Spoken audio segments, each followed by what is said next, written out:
Xong bé hết nước mọi người. Đây, mình đi vỏ đây, mới chỗ này có con cá bự chà bá luôn, nó mới chạy ra trong cái khe đá này.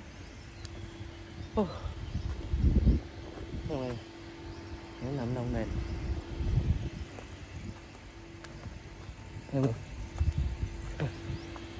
Này mình đứng giữa sông.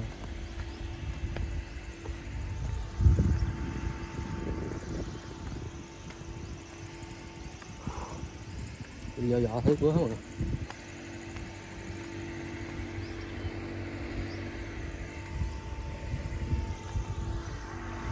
Rồi, ok.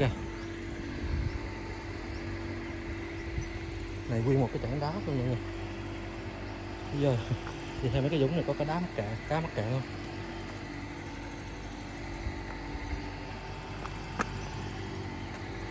Cá mắc cạn đây thôi. Này chắc dễ gì. Nếu có người ta cũng đi chích hết. Dễ đi còn.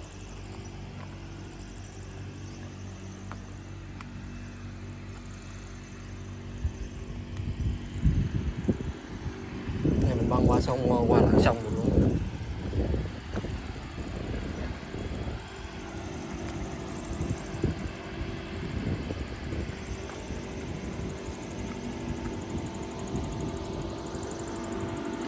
Xuồng mình bỏ nước cái kia nữa.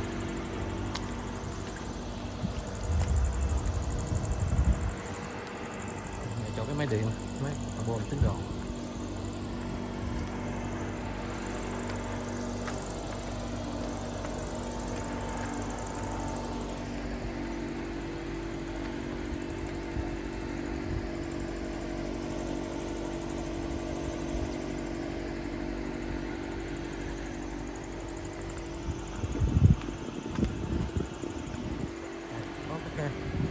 Nước cạn nhất.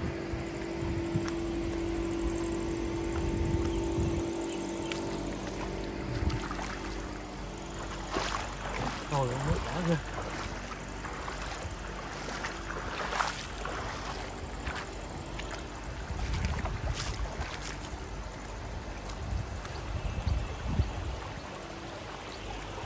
Đẹp chưa mọi người. Mùa xuân bé, mùa khô của sông bé ha. Đây.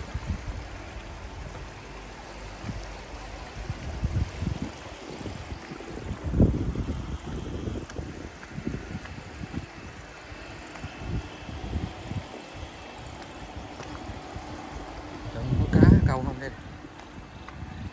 Mấy cái mấy cái vịnh này ngon ghê.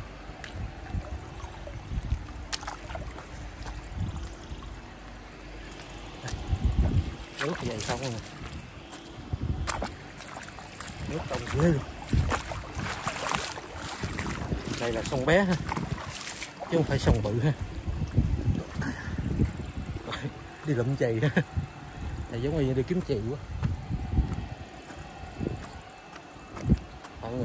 Đi này men men men đây. Lên trên kia nguyên một cái dãy đá trên kia. Cái này không biết sâu không? Đây có một cái ụ không sâu. Mình bỏ xe, bỏ máy xuồng kia sao lắm. Đây chúng ta tới 100 mét. Để mình lại đây cái mình coi cái chỗ này đó. Có hình như có dấu người xuống câu hay ta lội qua sông câu hay vậy.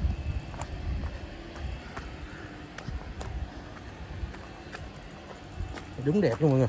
Sông bé mùa khô ha. Khe đá. Ở đây coi cái giống cái dấu này có người. Ở đây không lội câu gì. Thấy xả rác tùm lum đây. Mà không biết là phải người câu không biết. Thấy rác không? Thấy người đúng rồi. Đây người ta câu. Hủ. Người ta câu, người ta nhậu thì có bia, có nồi.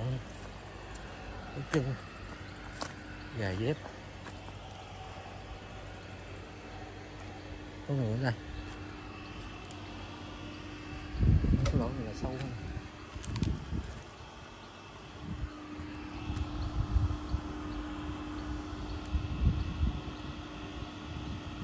Kia thua đây câu hay gì?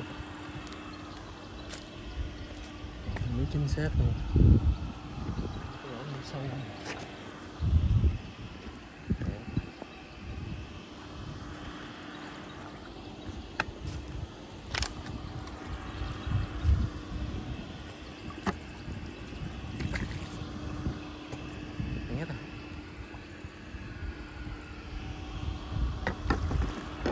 đi xuống mọi người, xuống đi kiểm tra cái cầu ha.